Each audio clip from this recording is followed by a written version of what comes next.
네, 위태롭게 기울어진 상도 유치원, 상당히 충격적인 장면이었는데요. 그런데 알고 봤더니 전문가가 이미 반년 전에 붕괴 위험을 경고했다고 합니다. 그러니까 예견된 인재였다는 건데요. 그 문제를 제기한 전문가 직접 자리에 모셨습니다. 서울시립대 토목공학과 이수곤 교수 그리고 강신업 변호사와 이야기 나눠보겠습니다. 두 분 안녕하십니까? 안녕하세요. 자, 교수님께서는 어제 직접 현장에 다녀오셨다고 저희가 들었는데 현장 보니까 어떻던가요? 제가 5개월 전에 붕괴 예상했던 거를 그대로 무너졌다고 생각하시면 됩니다. 좀 더 자세하게 설명을 해주시죠. 이게 편마암 지역인데요. 예. 편마암엔 단층이 있었거든요. 제가 5개월 전에 현장을 보니까 거기 단층이 있어요. 그 단층이 한 45도 정도 각도가 되는데요. 네. 그 붕괴의 양상을 따라서 사실은 보강을 제대로 했어야 되는데 그걸 제대로 아마 못한 것 같습니다. 네. 그래서 그대로 예상한 대로 그대로 단층을 따라서 무너진 것 같습니다. 그럼 지금 복구 작업은 어떻게 진행되고 있습니까? 복구도 오늘도 조금 전에 다녀왔거든요. 예. 밑에를 지금 복구를 이렇게 흙으로 이렇게 메꾸고 있는데 그거는 제가 보기에 조금 잘못하는 것 같습니다. 원인이 지금 훼손되고 있습니다. 원인이 지금 어떻게 보면 의도했는지 안 했는지 모르겠지만 지금 원인이 지금 덮어버리고 네. 있거든요. 사실은 흙은 무너진 거는 보니까 단층을 따라서 무너질 때 스키 타고 내려왔기 때문에 이미 돌은 끝났습니다. 붕괴 형태가. 근데 예. 그 위에 대롱대롱 붙어 있는 지금 가옥이 지금 문제인데 그게 불어나게 되면은 사실 안전대책으로서 H5를 받고 밑에가 5를 받고 하면 되거든요. 그리고 그거를 드러내는 게 중요하고 건물만 밑에는 제가 보기엔 보존해야 되거든요. 우리가 사건 나면 폴리스 라인 치고 우리가 국가수가 이렇게 조사를 하는데 예. 우리는 그거를 지금 덮어버리고 있어요. 그럼 나중에 원인을 어떻게 할지 이게 왜곡되더라도 나중에 책임질 사람도 그렇고 제가 보기 점점 이해가 안 됩니다. 좀 짚어볼 부분이 많은 것 같은데 일단 지금 상황 어떤지 한번 보겠습니다. 변호사님, 일단은 유치원이 당분간은 휴업 상태에 들어간 거죠? 네, 이제 지금 교수님 말씀하셨는데 지금 구청이라든지 당구, 교육청이라든지 안전을 우선시하는 것 같아요. 네. 그러니까 그 원인을 밝히는 것보다는 일단은 안전 대책을 세우는 거 이거를 이제 우선시하는 것 같은데요. 그래서 이제 흙을 쌓은 다음에 건물을 이제 철거하겠다는 얘기를 하고 있는 거죠. 그러면서 한편으로는 학생들은 일단은 원아들은 말이죠. 등교를 하지 않도록 했는데요. 일단 10일부터 다음 주 월요일이죠. 그때부터 돌봄 교실 그 원아들은 상도 초등학교에서 네. 일단 돌봄 교실을 하고요. 그다음에 돌봄 교실 대상이 아닌 이런 원아들에 대해서는 17일 정도부터 상도 초등학교에서 교육을 실시하겠다 이런 대책을 세워놓고 있습니다. 예. 물론 이게 대책이 대책 아닌 대책이긴 한데요. 일단은 이렇게 해서라도 유치원생들의 안전은 지키겠다 이런 얘기고요. 그다음에 사실은 이 건물이 이제 비가 더 온다든지 내지는 또 기울어 가지고 전도가 된다든지 이런 것들이 이제 우려가 되기 때문에 일단 흙을 쌓아 가지고 일부는 철거를 하고 나머지에 대해서는 또 다음에 안전 진단을 받아보겠다 이런 얘기도 나왔고요. 또 한쪽에서는 이르면 오늘 오후부터 예. 일단 철거에 들어간다 이런 말도 있습니다. 그래서 이제 사실은 교수님 말씀하신 것처럼 이렇게 되면 원인이 묻혀가지고 나중에 이제 그 원인을 두고서는 또 공방이 벌어질 가능성이 있습니다. 예, 일단 동작구청이 일부 철거를 하고 검토한 후에 쓸 수 있는 건 그대로 쓰겠다 이렇게 밝혔는데 이게 가능한 건가요? 저는 건물은 못 쓴다고 봅니다. 예. 네. 하면도 제가 보면 이미 한 발 끝났습니다. 지금 저희가 화면을 보여드리고 있는데 이게 붕괴 지금 상황을 한번 설명을 해주실까요? 사명을 보시면은 저게 지금 빨간 면이 보이는데 그 활동면 저거는 지금 그 옆에 버팀목을 해놓은 거고 저 바로 왼쪽에 지금 무너진데 빨간 저 지질이 밑에 거 보이지 않습니까? 네. 그게 바로 붕괴된 활동면 단층면이거든요. 사실은 그게 제일 여기에 지질의 특성을 보여주고 있습니다. 이렇게 자기는 위험하다. 네네. 나를 보강해달라는 얘기인데 보강을 제대로 못한 거거든요. 근데 저 오른쪽에 보면은 이제 좀 보강한 게 쇼크리트한 게 보이고요. 여기는 지금 이거는 지금 무너지기 이게 지금 전의 사진이거든요. 제가 예. 5개월 전에 한 겁니다. 근데 지금 거기 보면 지질이 위에 거는 제가 5개월 전에 찍은 것이고 밑에 거는 이번에 붕괴된 거고. 근데 5개월 전에 보면 왼쪽에 보면 그 지질이 이게 보여. 단층면이 빨간 게 보이거든요. 네. 점토가 들어간 게. 그게 바로 그대로 무너진 거죠. 왼쪽에 쭉쭉 보이는 게 그게 바로 이번에 미끄럼 타고 내려오는 그 단층면입니다. 왼쪽에. 그 오른쪽에는 지금 록볼트를 하고 있는데 록볼트를 했는데 록볼트가 지금 길이가 짧았습니다. 관통면을 점토가 있거든요. 예. 저게 상당히 미끄럽습니다. 위에 게. 근데 그거를 타고 지금 그때 보니까 이거 공사 제대로 안 하면은 이거 대규모로 붕괴될 것 같아요. 그래서 얘기한 거예요. 왜냐하면 저희는 제가 30년 동안 수백 개를 봤거든요. 붕괴된 거를요. 예. 그러니까 그거는 100% 불보도 뻔한데 저런 거를 왜 저걸 예측 못하고 하는지 얘기해줘도 그걸 대응을 못하는 거거든요. 예. 이게 사실 뭐 건물이나 뭐 집안 이런 거에 대해서 전혀 모르는 사람이 보기에도 좀 위험해 보인다 이런 걸 느낄 수가 있는 사진들이 아닐까 싶은데 지난 3월부터 유치원에 이상 징후가 있으니까 의뢰를 했을 텐데 여러 가지 좀 이상한 점들을 느끼셨다라고 말씀해 주시지 않았습니까? 네네. 근데 그 설계상의 문제를 봤을 때 뭐 지질 조사를 제대로 수행을 안 했다거나 이런 부분도 있었습니까? 네. 지금 저렇게 지금 이 지역은 편마음인데 단층이 많이 나타나거든요. 예. 저런 거를 단층을 검토해서 이렇게 설계를 해야 되는데 설계도면을 보니까 올해 1월에 한 건데요. 설계변이 단층을 고려하지 못했어요. 그러니까 일반적으로 하니까 그러면 활동면이 한 60도, 70도 되니까 네일링이라고 철근을 집어넣는데 네. 실제로는 붕괴되는 거는 45도로 완만하게 돼 있어요. 그러면 네일링이 해봤자 의미가 없습니다. 힘을 못 견디는 거예요. 그러니까 한 공사가 중요한 것이 아니라 지질에 맞는 보강공법을 해줘야 되는데 그냥 그 지질 특성을 모르고 그냥 일반적인 공사를 한 겁니다. 그러니까 힘을 못 받고 무너지는 게 당연합니다. 예. 그 지질에 맞는 보강 공법을 제대로 못하는 경우 중에 하나가 비용 문제 때문에 그런 것도 있습니까? 네, 근데 관행이요. 너무 지질이 관행이다. 너무나 허술하. 그러니까 저기도 보면 한 3공밖에 못 뚫었는데 한 예. 많이 뚫어줘야 되거든요. 지질이 복잡하니까 그래야지 왼쪽이 위험하면 더 보강을 하고 이렇게 해야 되는데 그 강약을 하는 게 너무나 우리나라는 지질이 소홀하는 게 너무 관행이 돼 있다. 그래도 그냥 묵인되고 인허가가 되고 그러니까 이거를 쉽지 않습니다. 이미 고착화가 돼 있기 때문에요. 문제는 지질인데 그거에 맞는 궁합에 맞는 걸로 보강이 중요하지 공법이 중요한 게 아니거든요. 예. 그거를 원인을 뭐 병이나 마찬가지다. 사람이 인체로 병원에 가서 하는데 그 체질을 알아야 되는데 그거 없이 그냥 수술만 하는 겁니다. 그냥요. 이게 관행으로 이루어진다는 게 더 큰 문제 아니겠습니까? 글쎄 말입니다. 원래는 이제 건축 허가를 내줄 때 말이죠. 이 지질 조사라든지 집안 조사를 철저히 해가지고 그에 맞는 공법을 썼을 때만 허가를 내줘야 되거든요. 네. 근데 사실은 과거에는 건축 허가를 내줄 때 이 토지 조사라든지 옹벽 도면이라든지 이런 것들을 내게 돼 있었어요. 네. 근데 2015년부터 사실은 착공시 그러니까 허가시가 아니라 착공시에 이 지질도라든지 옹벽도라든지 이런 것들을 내도록 돼 있거든요. 네. 그러다 보니까 건축 허가는 일단 나는 거예요. 건축 허가는 일단 나고 나서 착공 시점에 가가지고 물론 검토를 하긴 합니다만 예. 그것이 이제 제대로 사실 지질에 맞는 공법인지를 그 착공 허가가 들어왔을 때 이 검토가 제대로 안 되는 면이 있는 것이고요. 네. 또 하나는 사실은 그렇게 착공 신고를 해서 착공을 하고 나서도 더 돈이 안 되는 저렴한 그런 공법을 써가지고 돈을 아끼려고 이런 것도 있는 겁니다. 네. 그래서 사실은 교수님 계시지만 지질 조사하고 집안 조사를 해가지고 그에 맞는 공법이 허가시에 들어가야 될 것 같아요.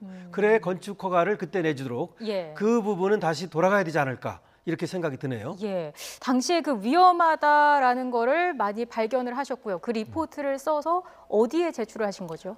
거기가 상도 초등학교에서 저한테 요구를 했어요. 네. 그래서 그 사람한테 주니 그쪽에 행정실장님한테 드리니까 거기서 구청하고 교육청에 제출했다 그러더라고요. 제가 3월 만에 줬습니다. 그럼 구청이 그 이후에 특별한 조치를 취하지 않은 네, 건가요? 그게 우리나라의 문제인데요. 이게 행정이 이렇게 막 지연되면서 뭐 프로세스 많이 있지 않습니까? 예. 그런 것 때문에 실제로 작동이 못합니다. 얼마 전에 금천구도 일주일에 마찬가지였고요. 지연이 10일 동안 했는데 지연이 되고 이것도 마찬가지로 실제로 저 국민들이 위험하다 그러는 거가 지금 반영이 안 되고 결국적으로 붕괴가 됩니다. 알았는데도 전문가 얘기했는데도 주민들은 아는데 아무리 얘기해도 먹혀 들어가지가 않습니다. 그러니까 기술자들의 의견이 반영이 안 된 채로 공사가 네. 진행이 되고 있는 게 빈번하게 이루어지고 있다 네, 이런 그렇습니다. 건가요? 네네. 기술자가 기술력 발휘할 수 있고 예산도 주고 공기 줘야 되는데 기간도 예. 몰아붙이니까 돈을 조금만 하고 그러고 그냥 공기를 짧게 하니까 그러니까 될 수가 없는 겁니다. 실력이 우리나라가 세계적인 토목 기술이 있는데 참 저희가 한심합니다. 어떻게 보면. 왜냐하면 이거를 기술자들이 할 수가 없는 여건을 만들어 놓고 자꾸만 네. 하라고 하니까 사건 나면 또 책임 처벌하고 기술자가 우리나라는 실력이 최고인데 할 수가 없게 그러니까요. 돼 있는 상황이 구조적인 면이 있습니다. 현장에 계시면서 이런 일이 상당히 비일비재하게 일어나고 있다는 거를 느끼고 계실 것 같은데요. 네, 저희는 잘 알고 있습니다. 우리 분야의 사람들 지질조사 잘못돼가지고 허술해서 사고 많이 날 거 다 알고 있는데 반영이 안 됩니다. 그리고 이게 실제로 어떻게 밑바닥에서 발생하는지를 위에서는 잘 모르는 것 같습니다. 결국에는 예고된 인재였다 이렇게 볼 수 있겠네요. 네, 그렇다고 봅니다. 그런데 구청은 또 인재 가능성을 부인하지 않았습니까? 이제 구청에서는 이미 그것을 알고서 지시를 했다는 얘기를 하고 네. 있는 거죠. 그래서 뭐 3월과 또 두 차례에 걸쳐 가지고 이 건축업자, 시공업자에게 보강을 하도록 지질 이 공사할 때, 옹벽 공사할 때 말이죠. 네. 그런 얘기를 했다고 그러는데 사실은 그 전날도 유치원에서 구청한테 보고를 했다는 거예요. 이렇게 좀 균열이 갔고 예. 좀 기울음의 전조가 있다는 것을 얘기를 했는데 그 전날 그 대책회의가 열렸거든요. 근데 구청에서는 아무도 나와보지 않았습니다. 네. 사실은 그렇게 만약에 좀 기울었다라고 한다면 구청이 안 나가본 거는 굉장히 잘못된 거고요. 예. 사실 유치원도 그러면 원아들을 여기 등원시키지 말았어야 되거든요. 그 전날까지 8시까지 원아들이 사실 저녁 8시까지 있었거든요. 그래서 유치원도 안전 불감증이 있었던 거고 구청도 옛날에 내가 보안 개시를 했다. 그런 이유만 가지고 말이죠. 이렇게 위험에 처했는데도 나가보지도 않았고 사실 구청은 허가권자거든요. 네. 허가권자는 이렇게 위험하면 말이죠. 공사 중지 명령을 할 수 있습니다. 심지어 건물 철거도 명령할 수 있고요. 근데 이때는 이미 규절도 이루어졌고 약간 기울었었다는 얘기도 나옵니다. 그때 유치원에서 구청한테 그 전날 얘기할 때는 예. 그러면 가서 바로 공사 중지 명령하고 그 다음에 교육청한테 얘기해가지고 원아들 등원 금지시키고 뭐 이런 조치가 이루어졌어야 됩니다. 근데 그런 조치가 안 이루어진 것은 정말 위험했던 것이고요. 이게 밤에 무너졌으니까 그렇지 정말 천운입니다. 예, 그렇죠. 만약에 낮에 무너졌더라면 뭐 상상도 하기 예. 싫은 그런 상황이 발생했을 것 같은데 사실 이런 일이 또 처음이 아닙니다. 일주일 전에는 가산동 아파트 인근에서 땅 꺼짐 현상이 발생해서 또 주민들이 대피하는 일이 있지 않았습니까? 이게 지금 이번 사고와 상당히 비슷한 점이 있어 보인다고요. 똑같습니다. 같은 편마음이고 지질조사를 거기든 제가 잘 모르겠지만 지질조사도 부실하게 했을 겁니다. 우리나라 관행이니까요. 그러니까 이게 뭐 하나 누가 뭐 지금도 아마 이제 더 저희가 참 어려운 게 두 군데 일어났는데도 대도시에서 발생했는데도 불구하고 저희가 지금 잘하죠 얘기 않습니까? 또 지나면 똑같습니다. 이게 구조적인 문제이기 때문에 저희가 사실은 죄송한 얘기지만 세월호가 있지 않았습니까? 예. 그 세월호가 우리에게 준 교훈이 우리나라가 어떤 그 파라다임이 바뀌어야 된다는 얘기였거든요. 근데 저희가 바뀔 기회를 놓쳤다고 봅니다. 사실 그게 주는 교훈은 바다에만 있는 것이 아니라 우리 사회가 지금 다 그렇거든요. 그래서 좀 그런 적폐. 근데 그거는 고리가 돼 있기 때문에 쉽지 않습니다. 지금도 이거 또 지질조사 또 마찬가지입니다. 제가 그래서 이거는 정권이 바뀌어도 마찬가지고요. 우리 국민들 5천만 국민들이 자기 거라고 생각해야지 정부가 해준다는 걸 믿지 마시고 국민들이 정신 차려가지고 어떤 국민운동이 일어나야 된다고 저는 그게 바로 세월호였는데 우리가 거기서 큰 어떤 희생을 승화시키는 그런 기회를 놓친 것 같아서 자꾸 이게 발생하는 겁니다. 예, 이게 구조적인 문제라고 지적을 해주셨는데 아무래도 좀 응급 처방이 아니라 근본적인 그런 대책이 네. 필요하지 않을까 이런 생각도 드는데 잠깐 언급을 해주셨습니다만은 지금 사고가 난 지역이 편마암 지역이고요. 편마암 지역이면 단층을 조사를 해야 된다는 건데 당초에 좀 위험하다 싶은 곳이면 공사를 애초에 허가를 내지 않았어야 하는 거 아닌가 이런 지적이 나오고 있지 않습니까? 그렇죠. 허가를 낸다 하더라도 그 공법 같은 것도 허가를 낼 때 착공 신고를 할 때 들어가게 돼 있습니다. 어떤 공법을 쓰는지 네. 이런 것도. 그리고 만약에 그게 부실하다면 사실은 건축물 안전 진단이라고 그래가지고 그런 것도 해봤어야 되는데 물론 이건 작은 건물이기 때문에 건축물 안전 진단의 대상은 아닙니다. 그래서 사실은 그 대상을 좀 더 키워야 된다는 것이고요. 그 다음에 지금 지질조사하고 집안조사가 아까도 말씀드렸지만 허가 사항이 아닙니다. 그게 예. 나중에 착공 신고할 때 그걸 조사하게 돼 있는데 그리고 이 작은 건물들은 사실은 또 이 지질조사를 안 해도 되는 것도 있어요. 근데 이 건물은 지질조사는 해야 되는 건물입니다. 그 정도는 됩니다. 지금 그래서 사실 지질조사는 들어갔을 것으로 보여지는데 거기에 대해서 관리 감독이 구청에서 제대로 됐는지 그리고 이 시행업자나 시공업자가 사실은 원칙대로 관계 법령에 따라서 그리고 설계도에 따라서 시공을 했는지 예. 이런 것들은 좀 의문입니다. 예, 안전진단 대상이 아니라고 언급을 해주셨는데 이게 뭐 건물 크기에 따라서 정해지는 건가요? 그리고 지질조사를 아까 하라고 돼 있는데 네. 지질조사를 얼마만큼 자세히 하는 얘기는 없습니다. 그게 가장 핵심이거든요. 그러니까 집안조사를 할 때 모든 공사가 마찬가지입니다. 땅을 모르고 어떻게 공사를 하나요? 그렇죠. 근데 우리나라가 이 지질은 그냥 봉돈 들어가는 줄 알아요. 대충 해도 그러니까 잘해나 못하나 흔적이 없으니까요. 사고가 나야지 알지 대충 해도 거기를 남기려고 나중에 돈 다 건물에 올라가면 건물만 이쁜 거지 밑에 지질조사 잘했냐 못했냐는 흔적이 없으니까요. 사고 안 나면은. 그래서 관행이 되는 겁니다. 아무리 말해봤자 지질조사를 잘했냐 못했냐를 판단할 수 있는 공무원도 모르고요. 예. 그 문제 됐기 때문에 끊임없이 발생하리라고 봅니다. 제가 보기엔. 어떤 국민단위 구성해서 그 지역의 국민들하고 그 지역의 전문가들이 관여해서 이걸 국민들이 관여하지 않는 이상 네. 제가 보기엔 끊임이 없습니다. 그러니까 뭐 잘했냐 못했냐를 판단할 수 있는 사람들이 지금 허점이 많습니다. 문제가 많아 보이는데 시민들의 얘기가 각 구청 등에 좀 확실하게 수렴이 돼서 해결책을 모색할 수 있는 시스템이 근본적으로 마련이 돼야 되지 않을까 네. 이런 생각도 드는데요. 그 지역에서 해야 됩니다. 지역별로 어떤 국민운동 일어나 가지고요. 이거는 정부에만 맡기면 안 됩니다. 지금 두 군데가 똑같은 얘기가 일주일 만에 지금 일 발생한 거는 해결을 못했지 않았습니까? 아무리 민원을 저희게 해도 예. 이미 더 이상 무슨 교훈이 필요합니까? 이게 뭐 어떤 인명피해가 나야 됩니까? 더 이상 이거는 엄청난 사건이거든요. 근데 우리가 또 넘어갈 거라고 봅니다. 그래서 정부에서도 정부가 할 것이 아니라 우리 국민들이 정신 차리셔야 돼요. 이거는 정부도 똑같이 솔직히 얘기하셔야 돼요. 이건 우리가 모든 가지 못하니까 국민들이 제일 잘하니까 같이 합시다. 5천만 국민이. 네. 이거를 솔직하게 요구하죠. 우리가 다 하겠다고 그러지 말고 정부가 할 수도 없는 거를 구청에 몇 명밖에 없거든요. 구청 공무원도 어떻게 보면 희생양들이 됩니다. 전부 다. 그 업자들도 그 돈을 남기려고 하는 사람들인데 그거를 잠깐만 너무 제가 보기엔 시스템이 없는 입장에서 누구나 희생양을 만드는 거거든요. 지금요. 전부 다 희생양입니다. 제가 보기엔 우리나라에서. 예. 다방면적인 노력이 필요해 보이는데 어쨌든 공사는 진행이 되고 있었고요. 전문가가 경고를 했으면 이걸 좀 조치를 취했어야 했는데 그러면 이거 책임을 어느 쪽에 물어야 되는 건가요? 이제 비일비재합니다. 죄송한 얘기지만. 왜냐하면 전문가가 전문성을 인정을 못 받는 사회. 우리 사회입니다. 그래서 네. 모든 분야가 다가 공무원들이 다 정해놓고 회의 같은 것도 그 전문가 자기네 편한 사람 데려다 놓고 그냥 요식행위를 하는 겁니다. 그러니까 공무원이 워낙 파워가 있기 때문에요. 전문가들은 그냥 요식행위, 자기네 또 맞는 전문가들. 그렇기 때문에 이게 제가 전문가가 일할 수 있는 그런 사회 분위기가 안 되기 때문에 예. 제가 말씀드리는 겁니다. 끊임없이 발생할 거다. 그렇습니다.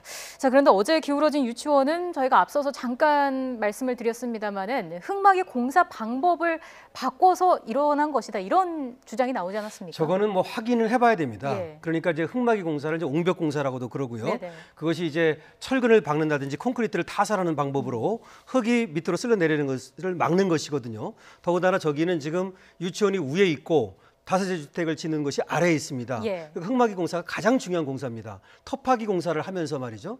그다음에 터파기 공사를 할 때는 단계적으로 파면서 50%를 파고 나서는 다시 철근을 박는다든지 이렇게 하고 다시 파고를 해야 되는데 예. 그것을 안 한 것으로 보여지는데요.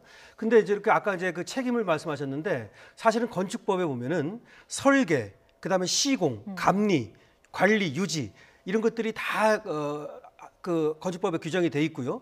건축주라든지 시공업자라든지 이런 사람들이 만약에 그것을 건축물의 어떤 중요한 부분을 그 문제가 생겨가지고 사람을 위험에 빠뜨리면 10년 이하의 징역입니다. 사람을 위험에 빠뜨리면 말이죠. 예. 만약에 사람이 그로 인해서 죽게 되면 무기징역까지도 가능합니다. 그래서 어제 만약에 인재가 발생하지 않았기에 천만다행이고요. 네. 그렇기 때문에 건축법에서는 이것이 이제 고의로 그러면은 10년 이하의 징역이고 과실이라 하더라도 5년 이하의 징역으로 지금 해놨습니다. 그래서 여기는 만약에 조사를 해서 경찰 조사를 하겠죠. 그래가지고 과실이 발견된다면 그리고 위험에 빠뜨린 측면이 좀 있거든요. 예. 그래서 아무래도 처벌을 받을 가능성도 있습니다. 말씀을 해주셨는데 경찰도 이제 내사에 나설 예정인데 어떤 부분을 가장 중점적으로 봐야 될까요? 관계 법령을 지켰는가 하는 겁니다. 가장 중요한 게 건축법을 지켰는가. 예. 그리고 두 번째는 산업안전보건법을 지켰는가.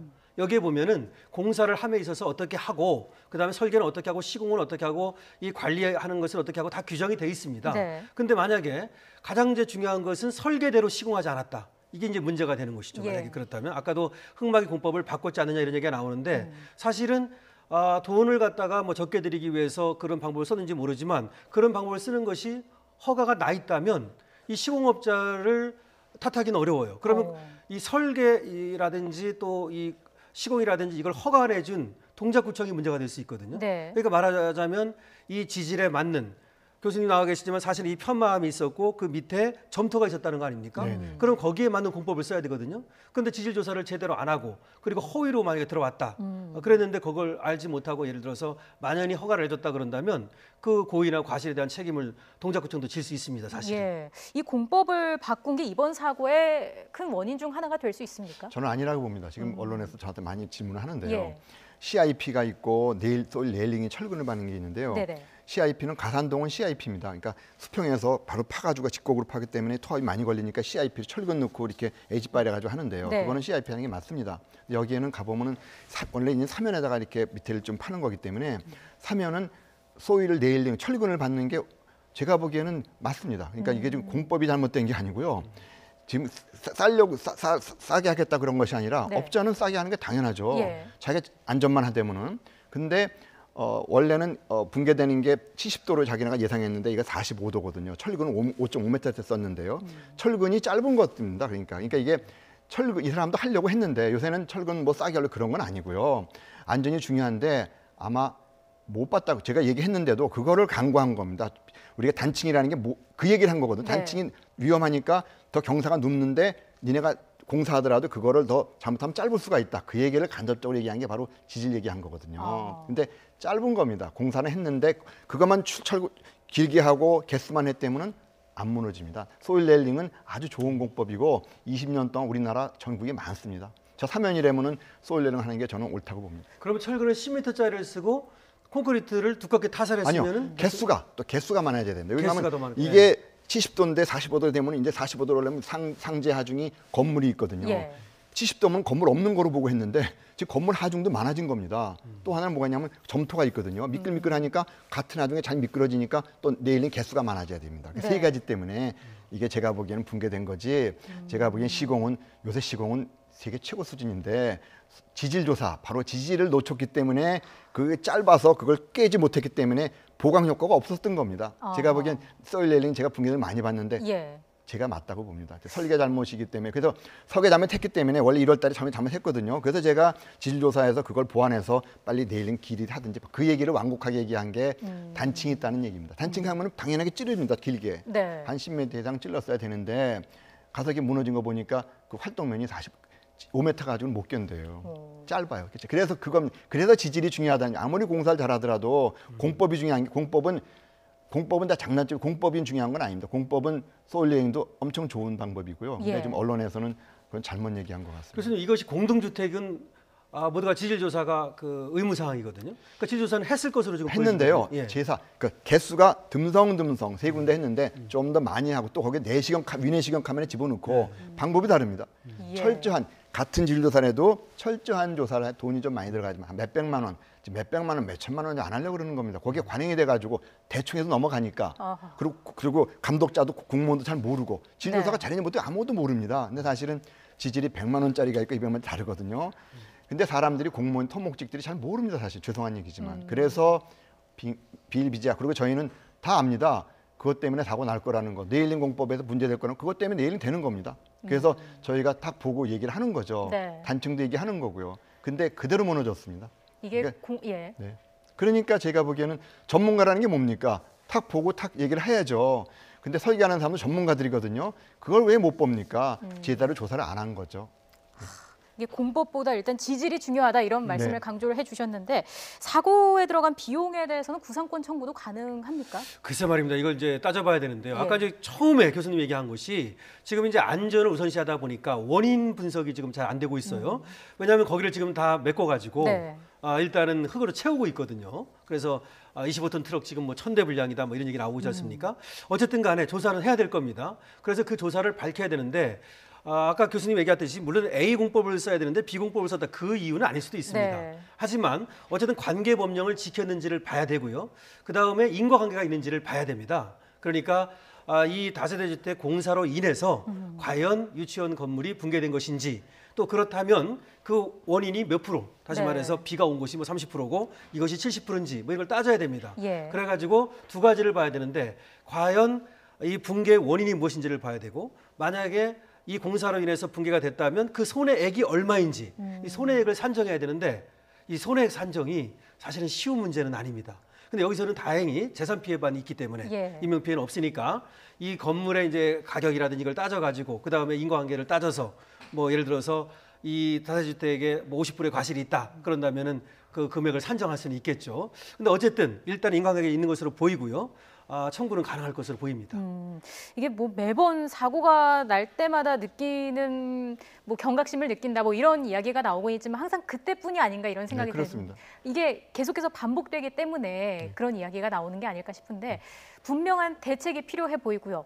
교수님께서 보시기에 이거 하나만큼은 꼭 해결이 돼야겠다 하는 게 있을까요? 지금 고질화되어 있습니다. 지질조사도 그렇고 이게 사람이 그 양심에 맡길 수는 없는 거고요. 네. 그리고 업자들은 또 돈을 벌어야 되는 사람들이고요. 시스템이 없는 상황에서 왜냐하면 그거를 견제할 수 없는 지금도 복구도 하지 않습니까? 저 복구 저도 지금 저 같으면 중단시키고 있습니다. 네. 있을 수 없는 일이거든요. 근데 이미 복구부터 다 지금까지 그래 왔습니다. 싱크홀 나면 덮어버리고 노후관로로 타시라고 하고 원인 조사는 나중에 되지가 않고요. 지금 그런 상황이거든요. 너무 타성에 젖어 있습니다. 이거를 깨는 방법은요. 국민이 정신 차릴 수밖에 없습니다. 죄송한 얘기지만 그래서 제가 세월호 얘기를 하는 건데요. 그 유진이 아빠가 저한테 왔었거든요. 근데 원인 조사 밝혀라. 그 대신에 투트랙으로 가라. 하나는 그 희생을 우리가 사회의 안전을 좀 승화시키는 쪽으로 가라. 못 하고 있습니다. 사실은 사회가 너무 우리가 희생해서 너무 우리가 배우는 게 교훈이 없습니다. 그러다 보면 대형 사고가 나거든요. 지금 저는 전조라고 봅니다. 그래서 사회가 우리 국민들이 이제 수준이 높습니다. 정신 차리셔야 됩니다. 네. 이 안전은 우리 주인이지 우리 국민이지 정부가 그냥 시해 주는 게 정부가 할 수가 없는 능력이 없는 게 할 수가 없어요. 이번에 보여줬지 않습니까? 아무리 외쳐도 아무리 얘기해도 집안의 균열가도 할 수가 없습니다. 그런 경우가 좀 비일비재하거든요. 대도시 공부할 때 주변에 금이 가면요. 하소연할 때도 없어요. 국민들은 모른다고 그러고 공무원들. 그 사람들이 그럽니다. 이게 나라냐? 공무원. 아마 실감 날 겁니다. 그분 주변에 아파트 금간 사람들은. 공사가 조금만 잘하면 되거든요. 네. 잘하면 돈하고 시간이거든요.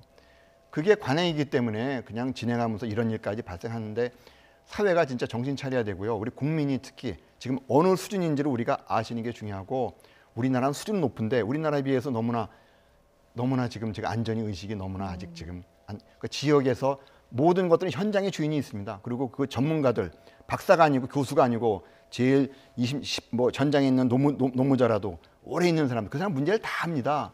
얘기를 못할 뿐이죠. 예, 안전 의식을 좀 더 가질 필요가 있다라는 말씀해 주셨는데 같은 사고가 반복이 된다는 건 분명히 문제가 있다는 어떤 메시지일 것 같습니다. 진짜 중요한 게 뭔지 우선순위를 생각하고 확실한 대책을 마련할 필요가 있어 보입니다.